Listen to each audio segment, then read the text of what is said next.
안녕하세요. 여러분의 깊이 있는 정부 탐구를 돕는 시간입니다. 지금부터 들으실 내용은요. 돈의 가치가 예상보다 좀 빠르게 떨어지고 있는 것 같은 이 시대에 여러분의 자산을 어떻게 지키고 또 불릴 수 있는지, 여기에 대한 가장 최신의 그리고 핵심적인 투자 지침서라고 할 수 있겠습니다. 저희가 여러분께서 보내주신 다양한 자료들 정말 꼼꼼하게 한번 파봤는데요. 결론부터 좀 말씀드리자면 현재 금융 환경에서는 이 귀금속, 특히 금과 은이요. 그리고 특정 통화 전략을 좀 현명하게 견합해야만 자본 손실 위험을 줄이고 또 실질적인 부를 쌓아갈 수 있다. 이런 그림이 그려지고 있습니다. 이어지는 이야기에서는요. 왜 지금 금과 은이 이렇게 뜨거운 관심을 받는지, 또 달러나 비트코인은 이 그림에서 어떤 역할을 하는 건지, 그리고 이거 중요합니다. 한국 투자자라면 반드시 알아야 할 김치 프리미엄이라는 독특한 현상, 이게 뭔지 명확하게 짚어드릴 겁니다. 분석에 활용된 여러 자료 중에서도 가장 최신 정보는 금과 은 시장의 현재 상황 분석 보고서, 여기에 많이 담겨 있다는 점 꼭 기억해 주시고요. 이게 현재 시장의 가장 생생한 맥박을 보여주는 거거든요. 만약 이 핵심 정보들을 놓치신다면 빠르게 변화하는 시장 속에서 예상치 못한 위험에 노출되거나 아니면 중요한 기회를 그냥 흘려보낼 수도 있습니다. 자, 그럼 본격적으로 파헤쳐 볼까요? 첫 단추부터 제대로 꿰어야겠죠. 요즘 여기저기서 화폐 가치 하락 거래, 영어로는 디베이스먼트 트레이드라고 하던데요. 이 말이 자주 들리는데 이게 정확히 어떤 개념인가요? 그냥 인플레이션이랑 비슷한 말인가요? 네. 좋은 질문 주셨어요. 인플레이션하고 관련은 깊은데 이 화폐 가치 하락 거래라는 건 조금 더 근본적인 문제의식에서 출발한다고 보시면 됩니다. 그러니까 정부나 중앙은행이 경기를 부양한다거나 아니면 위기를 극복하려고 돈을 계속 찍어내잖아요. 양적 완화 같은 거요. 네, 그렇죠. 그리고 또 재정 적자를 감수하면서 지출을 크게 늘리는 상황들. 이게 이제 핵심 배경이 되는 거죠. 보내주신 자료들을 보면 특히 미국 상황이 좀 두드러지는데요. 미국이요? 네. GDP 대비 국가부채 비율이 이미 120%를 훌쩍 넘어섰다고 해요. 이게 2차 세계대전 때보다도 높은 수준이라는 분석이 있고요. 와, 120%요? 엄청나네요. 네. 게다가 이런 부채 때문에 연간 이자로만 1조 달러 이상을 지불하고 있다는 분석도 있더라고요. 이자만 1조 달러? 상상이 안 가는데요? 그렇죠. 이런 상황들이 결국 우리가 매일 쓰는 돈, 그러니까 이 법정 화폐의 실질적인 구매력을 장기적으로 그리고 구조적으로 떨어뜨릴 거다, 이런 예측에 기반해서 투자하는 전략, 이게 바로 화폐 가치 하락 거래입니다. 단순히 물가 오르는 걸 넘어서 돈 자체의 근본 가치가 좀 훼손될 수 있다, 이런 거군요. 네, 맞습니다. 그런 가능성에 대비하는 거죠. 그래서 가치가 상대적으로 잘 보존되거나 오히려 오를 걸로 기대되는 자산들, 예를 들면 실물 자산 같은 곳으로 옮겨가려는 움직임이 나타나는 겁니다. 돈 자체의 가치가 구조적으로 약해질 수 있다는 예측. 와, 이거 생각보다 훨씬 심각하게 들리는데요.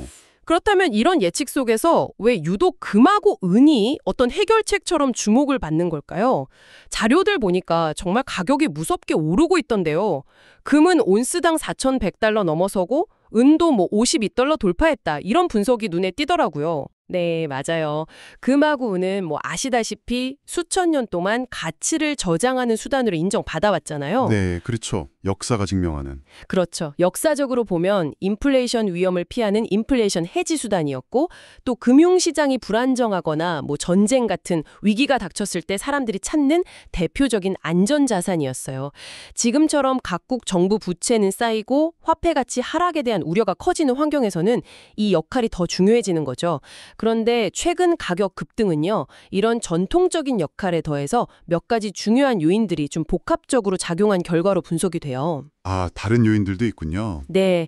자료에서 강조하는 부분 중 하나가 바로 전 세계 중앙은행들의 움직임입니다. 중앙은행들이요? 네. 특히 2022년 이후에요, 여러 나라 중앙은행들이 기록적인 양의 금을 사들이고 있어요. 보내주신 보고서를 보면 순매입량이 3,000톤을 넘었다고 하죠. 3,000톤이요? 와, 엄청난 양인데요. 네, 이게 그냥 단순히 자산을 좀 다양화한다 이런 차원을 넘어서요. 미국 달러에 대한 의존도를 줄이고 좀 불확실한 미래에 대비하려는 그런 전략적인 움직임으로 해석될 여지가 큽니다. 아, 달러에 대한 의존도를 줄인다. 네, 기존의 달러 중심 국제 금융 시스템에 대한 어떤 근본적인 신뢰도 변화를 시사하는 걸 수도 있다. 뭐 이런 분석까지 나오고 있어요.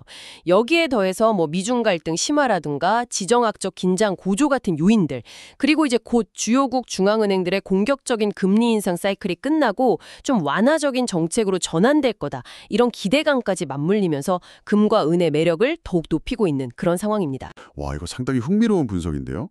그래서 그런지 주요 금융기관들 전망치도 엄청 높더라고요. 뱅크 오브 아메리카는 2026년에 금값이 5,000달러, 은값은 65달러까지 갈 수 있다. 뭐 이런 예측을 내놨던데 이게 진짜 현실성이 있는 수치일까요? 물론 미래 예측이라는 게 항상 불확실성을 내포하고는 있죠. 하지만 그런 파격적인 전망이 나오는 배경 자체를 이해하는 게 중요하다고 봅니다. 말씀하신 뱅크 오브 아메리카뿐만 아니라 다른 주요 기관들도 금과 은에 대해서 꽤 긍정적인 전망을 내놓고 있거든요. 네네. 그 근거로 앞서 말씀드린 거시경제 환경 변화, 지정학적 리스크, 그리고 특히 은의 경우에는 산업적인 수요 증가랑 구조적인 공급 부족 심화 이런 것들을 공통적으로 꼽고 있어요. 그러니까 단순히 과거 데이터 추세만 보고 전망한 게 아니라 지금 벌어지고 있는 어떤 구조적인 변화들을 반영한 결과다. 이렇게 볼 수 있겠죠. 아, 은 이야기가 나와서 말인데요. 은은 금하고는 좀 다른 독특한 특성이 있다고 들었어요. 그 산업용 수요 때문에 변동성이 훨씬 크다. 뭐 이런 분석이 있던데요. 네, 맞습니다. 그 점이 은 투자의 핵심 포인트 중 하나예요. 은은 금처럼 귀금속으로서의 화폐적 속성, 그러니까 가치 저장 수단의 성격도 물론 가지지만요. 동시에 매우 중요한 산업용 금속이기도 합니다. 산업용 금속이요? 네, 태양광 패널, 전기차 배터리, 오지 통신 장비, 심지어 AI 서버 같은 첨단 산업에 없어서는 안 될 필수 소재죠. 자료들을 보면 이런 친환경 에너지 전환이라던가 기술 혁신 트렌드 때문에 은에 대한 산업 수요는 계속 늘어나는데 반대로 광산에서의 공급은 지난 5년 연속으로 수요를 따라가지 못하는 그런 구조적인 공급 부족 상태에 있다는 분석이 많습니다. 심지어 일부 자료에서는요, 은을 실제로 빌리는 데 드는 비용, 이걸 이제 임대료율이라고 하는데요. 이게 연 100%를 넘어서는 비정상적인 상황까지 관찰된다고 해요. 네, 100%요? 아니, 은을 빌리는 비용이 은 값만큼이나 된다는 거예요? 네, 그렇습니다. 이게 무슨 뜻이냐면 은을 1년 동안 빌리는 비용이 은을 그냥 사는 가격이랑 거의 맞먹는다는 의미거든요. 그만큼 지금 당장 실제 은을 확보하려는 수요가 절박하다는 걸 보여주는 거죠. 와, 진짜 심각한데요, 그 정도면? 네. 또 현재 시장의 현물 가격이 미래 시점의 선물 가격보다 높은 그 백오데이션 현상도 심화되고 있는데요. 빼고? 네, 뭐라고 하셨죠? 백오데이션이요. 이게 1980년대 은 가격 폭등을 이끌었던 헌트 형제의 은 파동 이후 처음 나타나는 수준이라는 분석도 있더라고요. 헌트 형제 파동 이후 처음이요? 네, 이런 극심한 수급 불균형 때문에 은 가격은 금보다 훨씬 더 큰 폭으로 움직일 수가 있습니다. 잠재적인 상승 여력도 더 클 수 있지만 반대로 하락할 때의 위험도 훨씬 크다는 의미죠. 시장 규모 자체도 금 시장의 한 9분의 1 정도, 그 정도밖에 안 되기 때문에 작은 수급 변화에도 가격 변동성이 훨씬 크게 나타날 수 있다는 점, 이걸 반드시 염두에 두셔야 합니다. 와, 은 임대료율 100% 넘는다는 것도 그렇고 백오데이션 얘기도 그렇고 정말 충격적이네요. 당장 은이 필요한 산업체들은 거의 울며 겨자 먹기로 구해야 하는 그런 상황이라는 거군요. 자, 그런데 여기서 한국 투자자들에게는 또 다른 복병이 있다고 들었어요. 바로 김치 프리미엄인데요. 자료 보니까 우리나라에서 거래되는 금 가격이 국제 시세보다 무려 16%나 비싸다고요? 이건 금치 프리미엄이라고 불러야 할 수준 아닌가요? 도대체 왜 이런 일이 벌어지고 투자자는 어떻게 대처해야 하는 건가요? 네, 맞습니다. 이 김치 프리미엄 문제, 이거는 국내에서 금이나 은에 투자하시려는 분들이라면 정말 각별히 주의해야 할 부분이에요. 네. 이게 한국이나 일본처럼 지리적으로나 아니면 산업적으로 실물 금 공급이 상대적으로 좀 제한적인 나라에서 주로 나타나는 현상입니다. 우리나라는 아시다시피 자체적인 상업 금강이 거의 없잖아요. 그리고 삼면이 바다로 둘러싸여 있어서 해외에서 금을 들여오는데 시간하고 비용이 더 들죠. 그렇죠. 그런 구조적인 제약이 있겠네요. 네, 이런 구조적인 제약이 있는 상황에서 최근처럼 금 투자에 대한 관심이 갑자기 막 폭증하면 국내 수요를 공급이 따라가질 못하게 됩니다. 그러면 국제 금 시세하고는 별개로 우리나라 안에서만 금 가격이 비정상적으로 급등하는 현상이 발생하는 거예요. 최근에 KRX 금 시장 거래량이 폭발적으로 늘어난 것도 이런 배경하고 무관하지 않다고 볼 수 있고요. 그런데 가장 큰 문제는요, 이 프리미엄이라는 게 영원하지가 않다는 점이에요. 아, 영원하지 않다? 네, 일시적인 수급 불균형이나 좀 과도한 투자 열기가 가라앉으면 언제든지 순식간에 사라질 수가 있습니다. 실제로 보내주신 자료 보니까 올해 2월에도 금 프리미엄이 20%를 넘을 정도로 막 치솟다가 갑자기 급락하면서요. 네. 국제 금값은 별로 변하지도 않았는데 KRX 금 관련 상품 가격이 하루아침에 크게 떨어진 사례가 있었어요. 와, 그럼 만약에 네. 만약에 여러분께서 지금처럼 국제 시세 대비 16%나 높은 프리미엄이 붙어 있는 상태에서 KRX 금 시장에서 금을 사거나 금온방에서 실물 금을 산다면 어떻게 될까요? 상상만 해도 아찔한데요. 그쵸. 나중에 국제금값이 설령 더 오르더라도 이 비정상적인 프리미엄만 정상 수준으로 되돌아가면 보통 한 3% 내외를 정상으로 보거든요. 네. 그럼 앉은 자리에서 그냥 10%가 넘는 손실을 볼 수도 있다는 뜻입니다. 국제금 시세 방향을 맞췄고도 국내 시장의 특수성 때문에 손해를 볼 수 있는 거죠. 아, 16% 프리미엄 주고 샀는데 그게 쑥 빠져버리면 국제 금값이 그대로여도 16% 손실이라니. 와, 이건 진짜 조심해야겠네요. 그럼 지금처럼 프리미엄이 이렇게 비정상적으로 높을 때는 국내 투자자들은 어떻게 금 투자를 하는 게 현명한 방법일까요? 네, 이럴 때 활용할 수 있는 좋은 대안이 있습니다. 바로 국제금 시세를 직접 추종하는 해외 상장 ETF, 그러니까 상장 지수 펀드를 이용하는 거죠. 아, 해외 ETF요? 네, 예를 들어서 뉴욕 증시에 상장된 GLD나 IAU 같은 ETF들이 대표적입니다. 이런 해외 ETF를 매수하시면 우리나라 시장의 그 김치 프리미엄하고는 상관없이 국제금 시세의 움직임에 따라서 투자 성과를 얻을 수가 있어요. 오, 그렇군요. 프리미엄 걱정 없이? 네, 물론 뭐 환율 변동 위험은 고려해야겠죠. 하지만 현재처럼 10%가 훌쩍 넘는 과도한 프리미엄을 지불하는 것보다는 훨씬 합리적인 선택이 될 수 있습니다. 그러다가 나중에 국내 프리미엄이 과거 평균 수준인 한 3% 내외로 좀 안정화되면 그때 가서 해외 ETF를 팔고 국내 KRX 금이나 실물금으로 갈아타는 전략 뭐 이런 걸 고려해 볼 수 있겠죠. 아하. 지금은 어쨌든 국내 프리미엄 상황을 반드시 확인하고 만약 높다면 해외 ETF를 통해서 접근하는 것이 핵심이라고 할 수 있겠습니다. 알겠습니다. 김치 프리미엄 높을 때는 해외 ETF, GLD나 IAU 같은 걸 활용해서 불필요한 비용을 피하는 게 중요하다. 명쾌한 설명 감사합니다. 자, 그럼 이제 금과 은 외의 다른 자산들은 이 화폐 가치 하락이라는 큰 흐름 속에서 어떤 위치에 있는지 좀 살펴보죠. 달러나 비트코인도 대안이 될 수 있을까요? 자료에서는 어떻게 분석하고 있나요? 달러는 사실 좀 복잡한 위치에 있어요. 화폐 가치 하락이라는 현상에 어떻게 보면 원인을 제공하는 주체 중 하나이면서 동시에 그 가치 자체에 대한 의구심도 받고 있는 그런 상황이죠. 원인 제공자인데 의심도 받는다. 좀 아이러니하네요. 그렇죠. 자료 분석에 따르면 미국 달러의 가치를 보여주는 달러 인덱스는 장기적으로는 좀 하락 추세를 보이고 있고요. 앞서 언급했던 미국의 막대한 국가 부채 문제라던가 아니면 중앙은행의 독립성 훼손 가능성 같은 요인들이 달러의 근본적인 신뢰도를 약화시킬 수 있다. 이런 우려가 제기되고 있습니다. 따라서 달러 자체가 화폐 가치 하락 시대의 직접적인 수혜자다.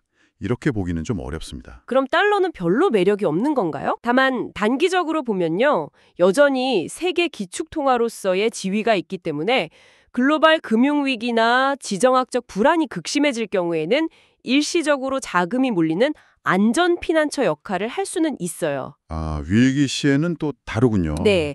그래서 포트폴리오 내에서 좀 전략적으로, 제한적으로 활용될 수는 있겠죠. 뭐 전부 달러로 바꾸란 의미는 아니고요.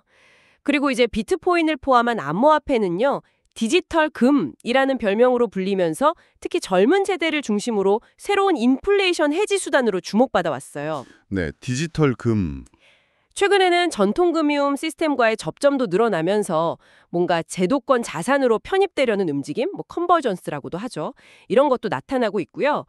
하지만 자료에서도 명확히 지적하듯이 비트코인은 금이나 은하고는 비교할 수 없을 정도로 변동성이 극심합니다. 그렇죠. 변동성이 정말 어마어마하죠. 네, 하루에도 수십 %씩 가격이 오르내릴 수 있잖아요. 이건 금이나 은처럼 수천 년 동안 실물 가치를 기반으로 해서 안정적인 가치 저장 수단 역할을 해온 자산하고는 근본적으로 다른 위험 프로파일을 가진다는 의미예요.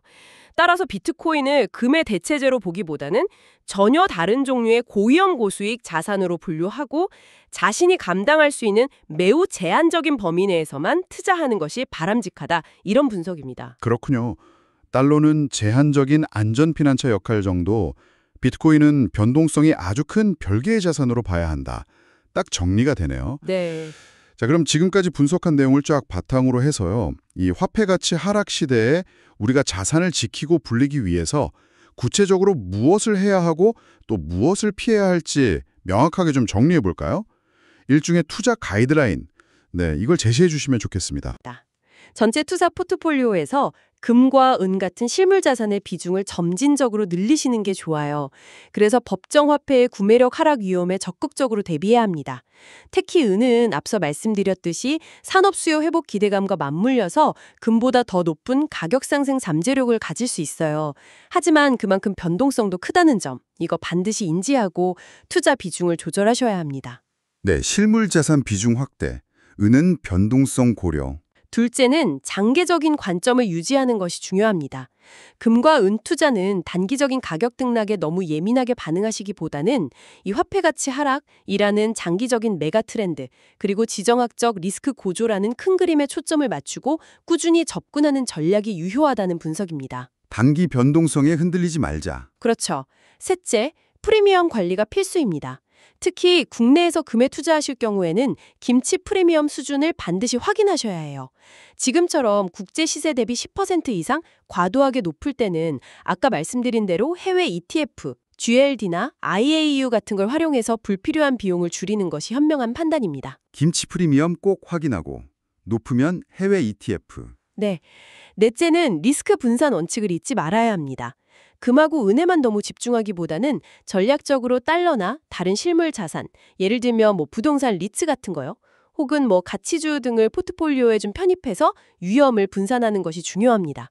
그리고 추가적으로 고려해 볼 만한 점은 금관 기업에 대한 투자입니다. 금광 기업이요? 네, 최대 금 가격 상승으로 인해서 금을 채굴하는 기업들의 수익성, 그러니까 마진율이 크게 개선되었다는 분석이 있어요.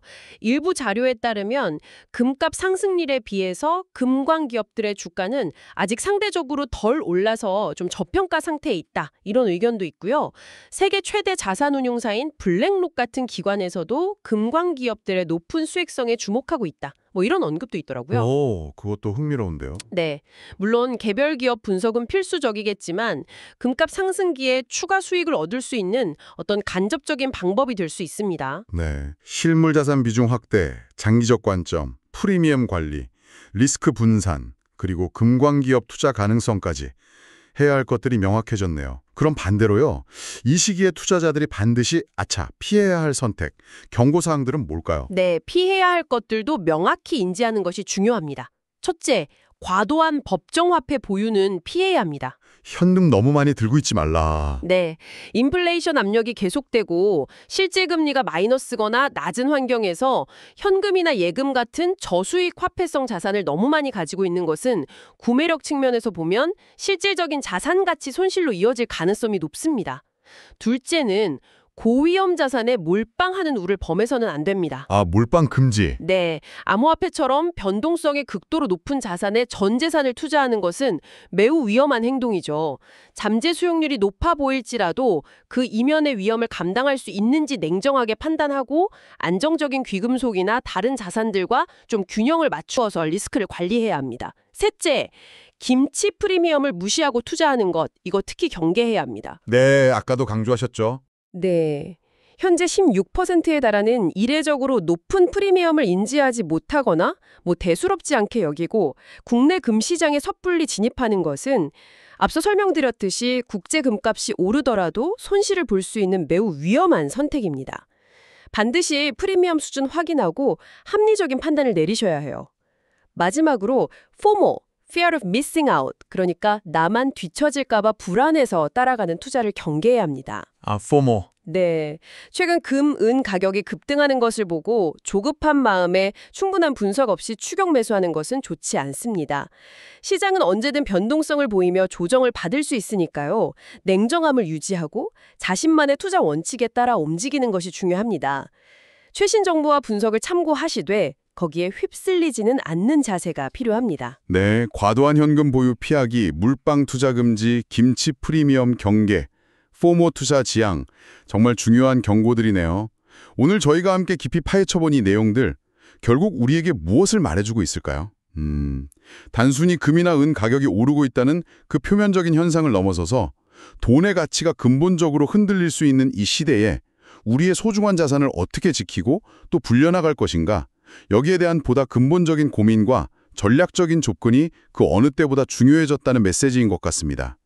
특히 김치 프리미엄 사례에서 보듯이 이제는 단순히 글로벌 트렌드만 따라가는 것을 넘어서서 우리가 투자하는 시장의 그 고유한 특수성까지 면밀히 고려해야 하는 더욱 복잡하고 정교한 판단이 요구되는 그런 시대가 된 것 같네요. 맞습니다. 그래서 마지막으로 이런 질문을 한번 던져보면서 마무리하고 싶어요.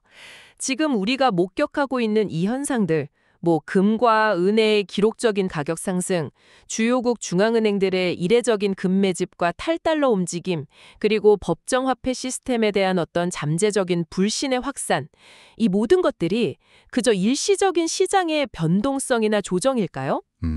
아니면 혹시 지난 수십 년간 더 거슬러 올라가면 1971년 닉슨 쇼크로 금과 달러의 연결고리가 끊어진 이후 유지되어 온 현재의 법정화폐 시스템, 이 불안화폐 시스템 자체가 근본적으로 재평가되고 전환되는 어떤 거대한 시대적 흐름의 시작점에 우리가 서 있는 것은 아닐까요? 와, 거대한 흐름의 시작점이라. 역사를 돌아보면 화폐 시스템이라는 것은 고정불변이 아니라 계속 진화하고 변화해 왔습니다. 과거 근본위제에서 현재의 시스템으로 넘어왔듯이 어쩌면 다시 금과 같은 실물 기반 자산의 가치가 중요해지는 시대로 회귀하는 움직임이 시작된 것일지도 모릅니다. 그렇다면 이런 전환기 속에서 다음 세대까지 이어질 수 있는 진정한 가치 저장 수단은 과연 무엇일지 우리 모두 깊이 고민하고 성찰해봐야 할 시점이 아닐까 그렇게 생각합니다.